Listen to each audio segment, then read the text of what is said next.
Três coisas que Deus não vê. Nós temos dito nessas últimas quartas-feiras, nós trouxemos para vocês os tipos de homilias mais famosas, as mais famosas, tipos de homilia. Nós falamos da homilia textual, né? Falamos da homilia expositiva, textual e ilustrativa, e hoje nós vamos falar da homilia temática. Como montar uma homilia temática? Quer dizer, o assunto que você vai falar é baseado no tema. Esse tema ele pode ser uma inspiração, esse tema pode ser extraído de algo que esteja acontecendo, esse tema ele pode ser uma formatação de palavras, não pode ser uma palavra, por exemplo, fé. Mas sempre é bom você fazer o adjetivo. Nunca você deve colocar uma palavrinha só. Entendeu? A fé que remove a montanha, a fé que salva, a fé que realiza o milagre. Sempre você tem que conjugar. Porque você vai falar assim, por exemplo, um tema sobre árvore da vida. Aí você não vai colocar árvore. Se você vai falar sobre a árvore da vida, no mínimo, você vai ter que falar árvore da vida. Tá? Três coisas que Deus não vê. Então, se você vai falar sobre esse tema que nós citamos aqui, primeiro, é bom você falar sobre as formas de adoração a deuses, sobre os deuses que existem no mundo. Aí é uma fonte inesgotável de informação. Mas nós diríamos a forma das pessoas adorar, das formas das pessoas venerar e adorar os deuses. Nós conhecemos na Bíblia como idolatria, né, que é a adoração a ídolos. Tem também a outra forma, que é o panteísmo, que identifica tudo como Deus, o mundo e as coisas como Deus. O paganismo é aquela forma de culto às energias da natureza. Tem pessoas que adoram o sol, adoram a água, adoram tudo da natureza, adoram a planta. Né? Tem gente que adora a planta, tem gente que adora animais. Então isso são pessoas pagãs. Verdadeiro paganismo, isso aí, né? É adoração às coisas da natureza, principalmente as energias. E tem o politeísmo. A pessoa politeísta é aquela pessoa que adora vários deuses, que adora Deus verdadeiro e adora outros deuses, e adora vários deuses. Aliás, o politeísta é mais identificado em adorador de deuses, extinguindo o verdadeiro Deus, né? Vamos lá, vamos relembrar aqui.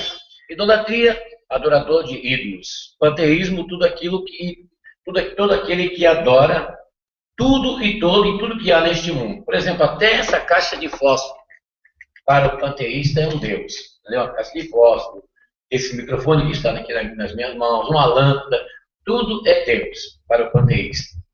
E o paganismo é o culto às forças da natureza, e o politeísmo, a adoração a vários deuses. Bom, você já deixa os seus ouvintes informados, já tem uma ideia dos tipos de adoradores de deuses. Você pode também falar sobre alguns deuses, os deuses do Egito, da Grécia, os deuses famosos. Horus, que é um deus muito famoso do Egito, que é famoso até no dia de hoje. Osíris, e outros mais, né? Como Baal. Baal, que é o deus mais famoso, é o deus do anticristo. Tá? O deus do anticristo. Já falei isso aqui. Aí vamos falar sobre o nosso Deus. Nesse tema, as três coisas que Deus não vê. Você vai falar sobre as três, ou seja, os três atributos ativos de Deus. Os três atributos ativos de Deus, que é onipotência, todo-poderoso. Ele é o todo-poderoso. Quer dizer, não existe ninguém que possamos chamar de onipotente. Ninguém, nenhum Deus. Nem do panteísmo, nem do paganismo, nem do politeísmo, nem do ídolo nenhum. Deus nenhum. Deus nenhum. Do mundo do panteísmo, do paganismo, do politeísmo, da idolatria, do shintoísmo, nenhum deles pode ter esses atributos. Nenhum deles possui os atributos que só está ligado a Yahvé, ao Todo-Poderoso. Onipotente. Todo-Poderoso. Poder infinito. Né? Onipresente. Deus está, Yahvé está presente em todos os lugares ao mesmo tempo. Os deuses desse mundo eles não são onipresentes. Eles estão localizados. Eles estão sempre localizados, né, em algum lugar. Mas eles não são onipresentes, não estão em todos os lugares ao mesmo tempo. E onisciente. Deus, ele conhece tudo e todos. Ele conhece o nosso momento, amanhã, 24 horas, o que nós iremos estar fazendo, o que estaremos fazendo, o que vamos fazer amanhã, nesse mesmo horário. Deus, ele vê, tudo está patente aos olhos de Deus. Aí você pode mencionar os versículos da Bíblia, tudo está patente, né? Badia disse, se eu colocar o meu ninho nas estrelas, tu ali estarás. Se eu colocar minha cama no Hades, no Sheol, tu ali me contemplarás. Quer dizer, se o homem for para um planeta, para qualquer lugar, Deus está olhando, ele conhece nossa intenção, conhece os nossos pensamentos, e nem Satanás tem esse atributo, não tem atributo de... nem Satanás, nem os deuses falsos desse mundo, eles são onipotentes, oniscientes, onipresentes. Somente Yahvé, o poderoso nosso Deus. O que Deus não vê? Nós sabemos que ele vê todas as coisas. O que está patente, o que está oculto, ele vê todas as coisas. Tudo está patente aos seus olhos. Em primeiro lugar, ele não vê um Deus igual a ele. De todos esses deuses, ele não vê um Deus igual a ele. Não terás outros deuses diante de mim. Você vai ver em toda a Bíblia Deus reivindicando para si a unicidade, né? Ele é o único, porque ele é o único. Único o quê? O único verdadeiro soberano. Não existe outro igual a ele. Então Deus não vê um Deus igual a ele. Em segundo lugar, Deus não vê um Salvador igual ao seu Filho Jesus.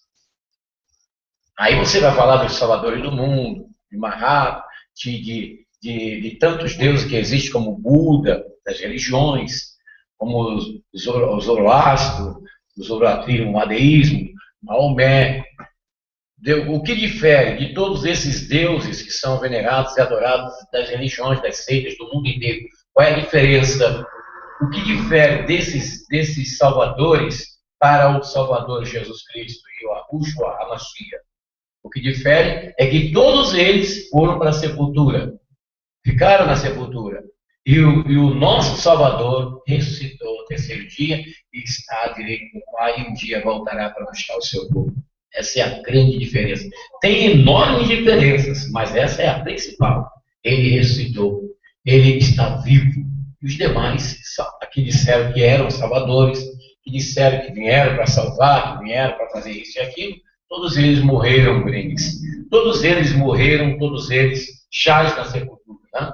Enquanto que o nosso Salvador hoje está à direita do Pai, como diz lá em Hebreus, capítulo 1, versículo 3, sustentando todas as coisas pela palavra do seu poder, havendo feito por si mesmo uma purificação a si mesmo. Aí você tem um imenso número de versículos, muitos versículos na Bíblia para você citar, né, nessa parte. Em terceiro lugar, Deus não vê um poder igual ao do seu Espírito Santo. Aí você vai trazer os grandes poderes, falar dos poderes que existem, que o homem descobriu, o poder do mar, o poder do universo, as energias que existem nos planetas. Né? Você vai falar também da grande bomba que o homem criou, a chamada bomba atômica de Hiroshima e Nagasaki, que hoje existem bombas 50 vezes mais poderosas do que aquela que explodiu lá na Segunda Guerra Mundial, Hiroshima e Nagasaki no Japão, que foi inventada por Albert Einstein. E você vai falar dos poderes do mundo, o poder terrível que o homem teve e tem e está tendo através da criação de tantas coisas.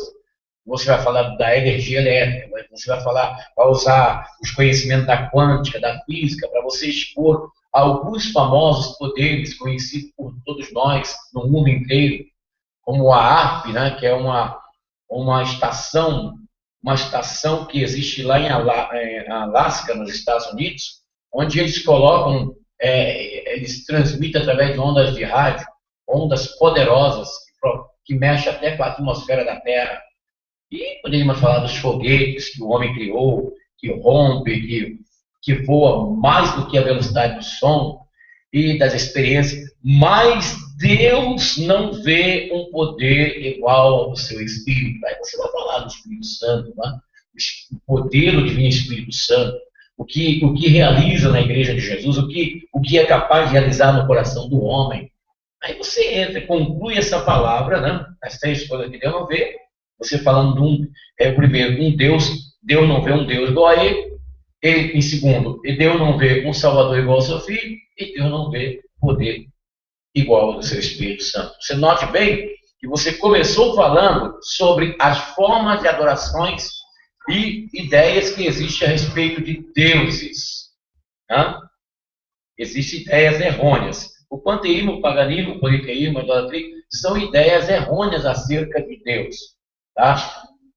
Quer dizer, jamais você poderá entender o nosso Deus através da ideia do panteísmo, do paganismo e do politeísmo. E nem da idolatria, e nem de shintoísmo, de outros ismos que existem no mundo, tentando explicar a existência de um ser supremo. Não. A única fonte de informação verdadeira pela qual podemos obter a informação correta e certa da manifestação verdadeira de um Deus verdadeiro que opera com poder e glória é a Bíblia Sagrada, a Palavra de Deus. A Bíblia Sagrada, a Palavra de Deus, ela não traz, ela é, entendeu? Não é uma coisa parcial, ela é a revelação de Deus para nós. A carta magna de Deus, que traz a revelação do verdadeiro Deus para nós. Assim seja, assim será. Então está aí as três coisas que Deus não vê, é um exemplo de um sermão temático. Você pode falar a fé que remove montanha, você pode falar o maior homem de todos os tempos, né? Esse é o título de um livro que eu tenho, que fala sobre Jesus Cristo, né? Um cara escreveu sobre Jesus Cristo. O maior psicólogo de todos os tempos foi Jesus. Entendeu?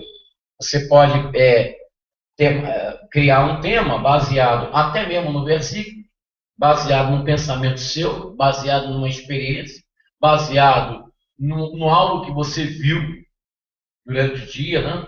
Porque o pregador e a pregadora, ele é um eterno pensador. Ele é um eterno pensador, um eterno meditador. O pregador e a pregadora, ele tem que estar sempre em meditação. Que essa meditação que favorecerá as condições necessárias para ele formatar as homilias, para ele montar os sermões, as palavras que ele transmitirá. Porque é um troféu para nós, cristãos, quando nós executamos este trabalho de transmitir a palavra de Deus. Porque é o privilégio que temos dado pelo próprio Deus para nós. Você tem que se sentir feliz por ter sido escolhido no seio da igreja de Jesus para ser a mensageira, o mensageiro de Deus. Maravilhoso. Tá aí, portanto, existem muitas formas de você transmitir a palavra de Deus, mas essas daí são as mais práticas, as mais fáceis, tá? Que é a expositiva, a textual, a ilustrativa que nós dissemos na quarta-feira passada e a temática hoje, trazendo, por exemplo, isso aqui foi uma prova que eu fiz, viu? Uma prova de homilética. Eu estava na turma aprendendo como falar a palavra de Deus e no final o professor pediu uma prova para nós, uma prova de um sermão. Podia ser expositivo, ilustrativo, textual, temático. E o meu foi este. 3 coisas que Deus não vê. E nós tínhamos que ir lá na frente e em 10 minutos falar. Gente, o professor adorou isso aqui e acho que até hoje ele fala. Ele adorou. Ele adorou isso aqui. Eu fiquei feliz que ele falou assim, poxa, aprendeu bem. Eu fiquei contente, né? Claro que nós temos que aprender mais. A verdadeira sabedoria, pessoal, é saber que existem coisas que ainda temos que aprender. O verdadeiro sábio é aquele que está pronto para ouvir e tardio para falar. Vamos lá, novamente. Você não pode se julgar sábio por você conhecer alguns versículos da Bíblia, porque ninguém conhece a Bíblia fala na ponta da língua todo, porque é um livro imenso, né? São 73 livros, como você vai decorar tudo? Mas, muitas das vezes, o fato de você saber muitos versículos decorados da Bíblia, então você não deve se achar sábio, né? Porque a verdadeira sabedoria, pessoal, é saber que existem muitas coisas que temos que ainda aprender. E o verdadeiro sábio é aquele que está pronto para ouvir e tardio para falar, diz Salomão lá em Provérbios. Entendeu? Então, nunca você tem que se julgar sábio porque você sabe uma meia dúzia de versículos decorados. Não. Você tem que pensar assim, não, eu preciso aprender mais. Eu preciso ler mais as Escrituras. Eu preciso entender mais os mistérios de Deus. Porque Paulo, o apóstolo, era um homem letrado, um homem conhecedor das Escrituras, e que foi convertido ao Evangelho. Ele, quando ele começou a meditar na manifestação de Deus em carne em Cristo Jesus, ele quis entender isso. Como que Deus se encarnou em Jesus? Ele entrou numa meditação profunda. Eu acredito que Paulo chegou a fazer até yoga, concentração de corpo, para poder conseguir entender. E quando ele penetrou na profundidade do mistério da encarnação de Deus e Yahvé no Filho Jesus Cristo, aí ele disse: ó, profundidade das riquezas, tanto da sabedoria quanto do mistério de Deus. Quão inescrutáveis são os teus mistérios, quão profundos são os teus conhecimentos das ciências. Então, pessoal, ninguém é formado na Bíblia, ninguém é formado em teologia. Né? Teologia é um assunto, um tratado racional acerca de Deus. Então, em suma, o que é a teologia? A teologia é uma forma de entender como que as Escrituras revelam a Deus. Entendeu? E você sabe que para tudo no mundo existem técnicas de ensino para você aprender. Você vai aprender qualquer profissão, você vai fazer um curso. Então tem a técnica já prescrita em apostilas, nos livros, para o professor proferir que alguém pensou como que aplicaria aquele ensinamento para você. Então, alguém projetou, alguém organizou táticas baseado na Bíblia para poder nós melhor entender como que Deus ele operou, como que foi o plano dele desde o início a chegar em Jesus Cristo. Então, a teologia trata desse assunto. Quando você está estudando teologia, não é somente as escrituras sagradas puramente que você estuda. Você estuda eclesiologia, história da igreja, né? Todo o fascínio sobre os mártires, sobre os defensores, apologistas da fé cristã. Foi uma polêmica muito grande. Você entra lá dentro da história, dos concílios que ocorreram no decorrer dos séculos do cristianismo. Você vai lá antes de Cristo, você estuda sobre Israel, né? Sobre geografia bíblica, você estuda sobre tudo ali na Palestina, no Monte Sinai, a estrada de Nosso Senhor andou, tudo geograficamente. Tem síntese bíblica, você conhece toda a sistemática da Bíblia, você estuda também um pouco de psicologia, de paleontologia também, né? Paleontologia, que é uma ciência que fala, que envolve também sobre as crenças das grandes sociedades antigas. Existiam muitas grandes religiões antes do cristianismo, existiam religiões que aglomeravam pessoas. Hoje nós vemos, né, a igreja cristã no Brasil e no mundo, que reúne pessoas em estádios, que enche as igrejas, né? Mas antes de Cristo existiam templos onde as pessoas se reuniam para adorar os deuses, faziam festas aos deuses, né? Eram festas que duravam dias, não era somente um momento, 1 hora, 2 horas, não, eram festas que duravam dias, de sacrifício, de adoração, de procissão, né? Eles faziam procissão, entendeu?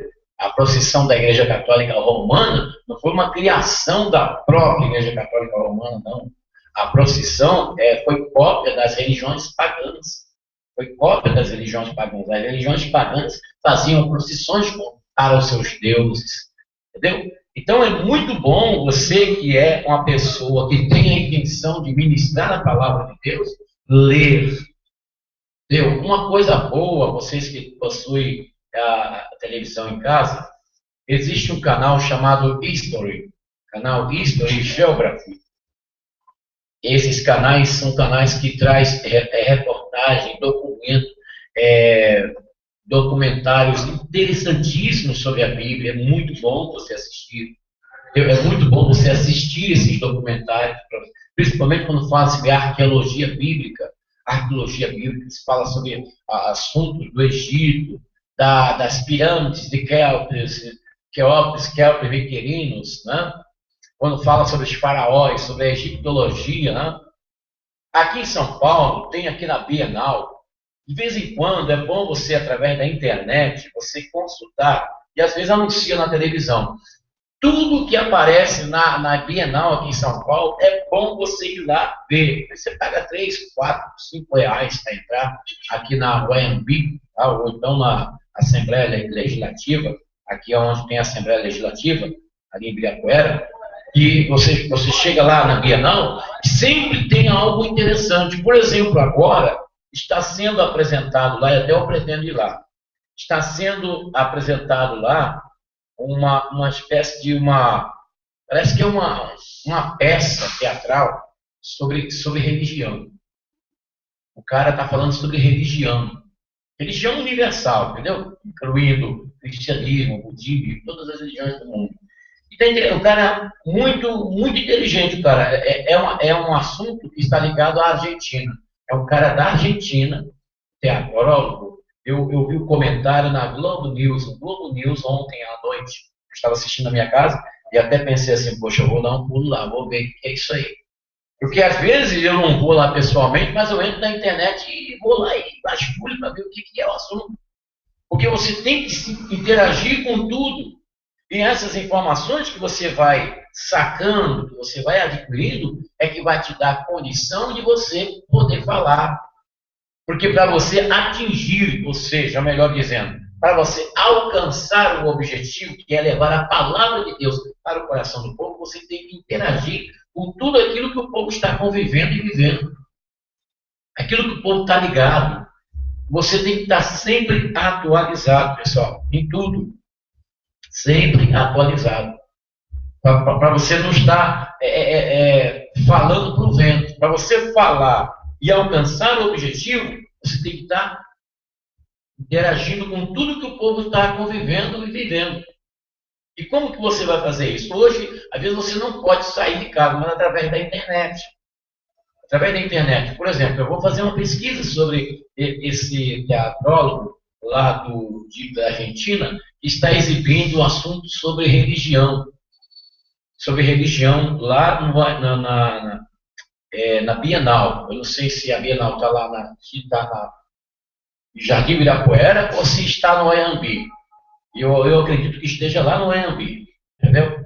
E para você, de repente, para poder ver a exposição dos quadros de religião e alguém lá falando alguma coisa, é baratinho, é 5 reais que você paga lá, um pagamento simbólico, entendeu? Eu estive na Bienal na comemoração dos 500 anos do Brasil. Eu estive na Bienal quando eu estava falando sobre o Brasil inteiro, as riquezas do nosso país. Gente, que coisa linda. Eu passei mais ou menos 2 horas, mas eu tinha que passar o dia inteiro lá para ver a riqueza que é o nosso país naquela Bienal. Eu até sugiro, né, por aqui, que eu estou falando no ar, eu sugiro por aqui que as pessoas que produziram que fizeram aquela exibição sobre o Brasil, que deveria fazer de novo aqui no Anhembi, em São Paulo, perto do Brasil, que é interessante. Aí você passa a conhecer a riqueza do nosso país. Aí tem a fotografia das cachoeiras, do estado do Ceará, do Rio Grande do Norte, das dunas do Rio Grande do Norte, os índios brasileiros, que nós aqui estamos aqui na cidade, nas capitais de São Paulo e Brasil, nós não sabemos, nós temos índio aqui no Brasil, pessoal, aldeias, pessoas maravilhosas que nós não conhecemos. Nós ouvimos falar sobre índios e a ideia repentina, isso é um povo atrasado, um povo do mato. Mas eles são inteligentes, eles têm remédios que curam, tudo tirado do mato, eles têm conhecimento que você nem imagina, nem sabe. E através dessas bienais, através dessas exposições, é que você vai ter o conhecimento, além do conhecimento que você já obteve na escola. Porque na escola é assim, é tudo cronometrado, é tudo resumido. E você vai ampliar o seu conhecimento nas pesquisas, comparecendo aos museus, né? Muito bom você comparecer ao museu. Então, o homem de Deus, a mulher de Deus, ele não pode ser um monótono. Não tem que ficar só no eu acho, no que eu penso, é assim, só naquele, no poço no poço do seu quintal, não. Você tem que ter uma visão ampla, geral e restrita de tudo, assim seja. Vamos lá, 3 coisas que Deus não vê. Deus não vê um Deus igual a Ele. Ele não vê um Salvador igual ao seu Filho. E Ele não vê um poder igual ao do seu Espírito Santo. Entendeu? Então tem lógica o que nós expomos aqui. Esse tema é um tema impactante, porque todos os temas, todas as homilias temáticas têm que ser impactantes. Não pode ser uma coisa assim, inexpressiva. Tem que ser, você tem que raciocinar para você criar algo para chamar a atenção, entendeu? Um grande pregador da história do cristianismo chamado Moody, ele pregou um sermão famoso na história, né? Entendeu? Pecadores nas mãos de um Deus irado. O tema dessa palavra, que abalou, né? Parece que foi lá na Inglaterra, nos Estados Unidos. E quando ele estava falando essa palavra, as pessoas pegavam nas cadeiras e no banco assim da congregação, começavam a balançar. Se converteu muitas pessoas. Porque o segredo eu falei do início. É a unção através da oração. Você tem que apresentar a Deus.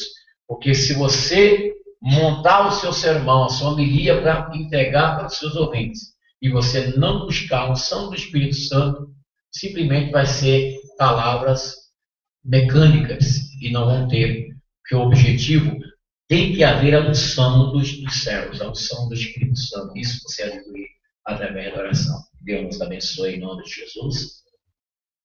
Nós estamos aí nessa sexta-feira, né?